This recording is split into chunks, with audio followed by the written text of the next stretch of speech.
I'm going to say something controversial. So if controversy gets your tummy upset, you should click away now. Alright, here it comes. There's no such thing as a bad computer. Any computer can be good or bad. Are you angry? Well, don't be, because I'm not done. Hear me out. This is a peanut butter sandwich. That's it. No jam, no bananas, no bologna, just peanut butter on bread. Is it good or bad? Well, I mean, you can't say if it's good or bad. It's a peanut butter sandwich. It is what it is. But is it good to buy? If it's $100, then no. That's a terrible peanut butter sandwich for the price. If it's 1 cent, then you know what? That's a pretty darn good peanut butter sandwich. Awesome sandwich for 1 cent, crappy sandwich for $100. Which brings us to this. The Kamrui AK2 Plus. It has a lot in common with this peanut butter sandwich. It's about the same size as the sandwich. It's lightweight, just like the sandwich. It's good for people on a budget, just like the sandwich. And you can put it in your pocket, just like the sandwich. But unlike a peanut butter sandwich, this isn't food. It's a computer, a whole computer. It's not a gaming computer. You're not going to be playing cyberjunk on this thing, but I'm here to make the case that for the price, this is a really good computer, both as a regular everyday desktop PC and also as a low-spec indie gaming machine, like a game console for the scads and scads of amazing low-spec games that come out every day. Some of my all-time favorite games will play just fine on this thing, and you can get this for $169. Are you intrigued? No? Well, what about now?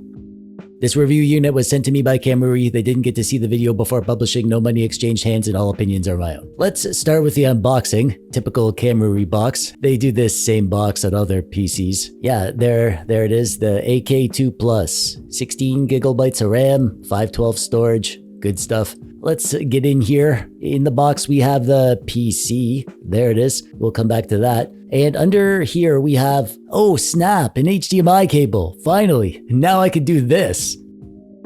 Awesome. And under here, we have a word paper. Obviously, you always gotta have some word papers. And a mounting bracket if you want to put this on the back of a TV or a monitor, some screws, and a power adapter. This is a, 30-watt power adapter. I always put labels on my adapters so I know which one goes with which device. So this is my Bluetooth label maker. I use this all the freaking time. You just turn it on and you can use your phone to design the label. You know, make it look how you want, and it prints on the label, but it doesn't use ink. It's inkless. It just kind of burns it into the label. You can get refills too for the stickers. This thing is so cheap. It's like 20 bucks on Amazon. It's one of my most used pieces of tech. I'll include a link to this in the description below if you want to pick one up. Hey, there you go. A free bonus tech review for you. 2 for 1. That's the TechDweeb value. And here's the PC itself. Really nice looking, even nicer than a peanut butter sandwich, if you could believe that. I kind of like the angles that it has. This sort of metal looking vents around the top,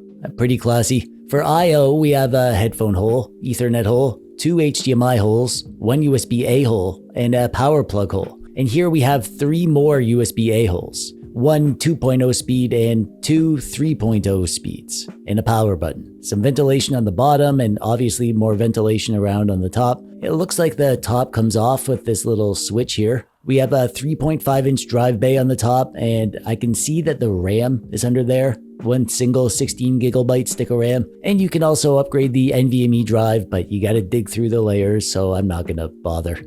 Slap this back on there, and yeah, good to go.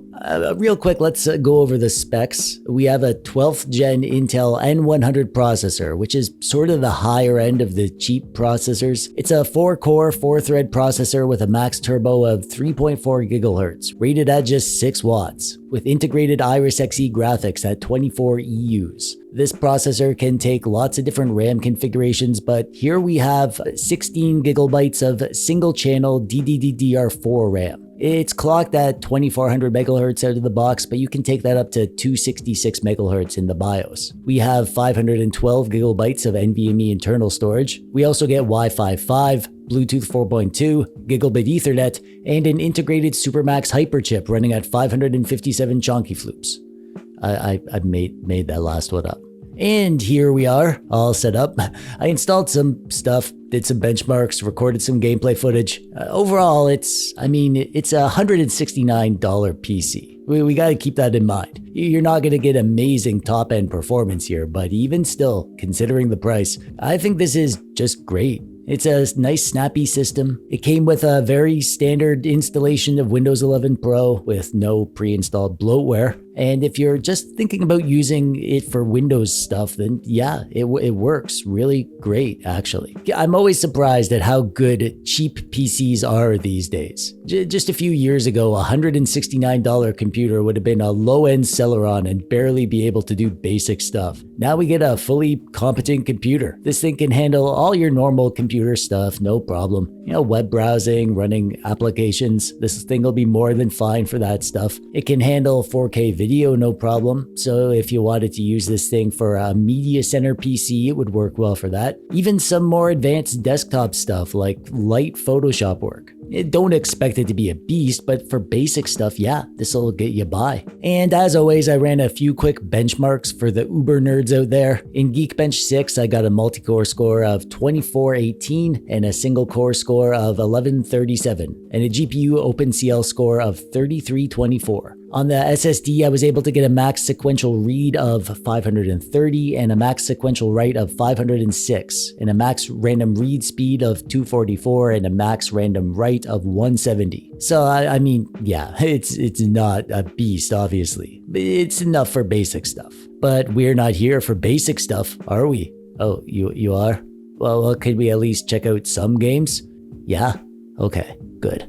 So I wanted to know what this thing can do, and the first game I started up was Skyrim. And immediately I realized that using this thing for gaming wasn't going to go well. This is the original Skyrim, a very easy to run game, but I'm at 720p medium settings and it can barely play it. It is playing. You could probably go down to low settings and have a okay time. But if Skyrim can barely run, then you probably won't expect to play anything beyond the Xbox 360 era of games. And also Borderlands 2, another really easy game to run. This is 720p, low settings, and yeah, it's not good. Can't even reach 30 FPS like this. So if we're not able to play Borderlands 2, which is pretty darn old and easy to run, then don't expect to play much. The final nail in the coffin, pun intended, was Darksiders 2. 720p, lowest settings, and I'm not even close to 30 FPS. Definitely don't get this to play any 3D games, really. But TechDweeb, you say, if this thing can't play these easy to run games, then why were you being so positive about it earlier in the video? To which I'd say, hang on, you didn't let me get to the stuff that does play good on this thing. And then you'd say, oh, okay, thanks for clearing that up. And I'd say, no problem, that's what I'm here for. If you get this expecting to play Cyberpunk, then you're stupid.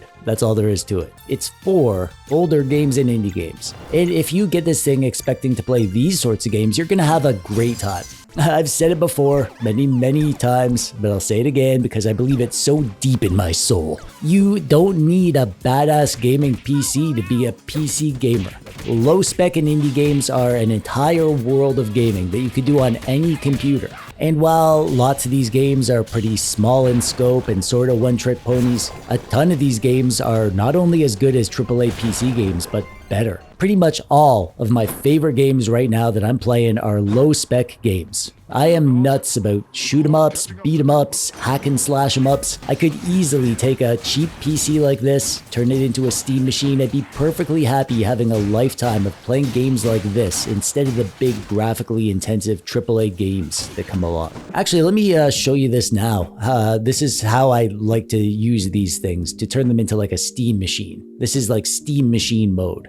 Normally with a Windows PC, you boot the PC and then maybe Steam starts up on its own, and maybe you click on Steam and look through your games and pick a game, or you click on the big picture mode button and then you pick your game. I prefer to set Steam to start in big picture mode by default. And then I like to turn off my desktop icons by right-clicking and toggling them off. And then I set the taskbar to automatically hide as well. And then I put a gamery desktop wallpaper on so that when the computer boots up, it feels like a console. You get a background without any Windows stuff, and then Steam starts up in big picture mode, and it's like you're just taken right into your games without Windows stuff. So you can have a Steam OS-like experience without needing to install Linux or any weird stuff. You can still use this as a Windows PC if you want to, but if you want a fast-booting, quick and snappy indie game console, this or something like this is a solid choice. Just don't be stupid and buy this thing expecting to play Cyberpunk or whatever. It's not for that.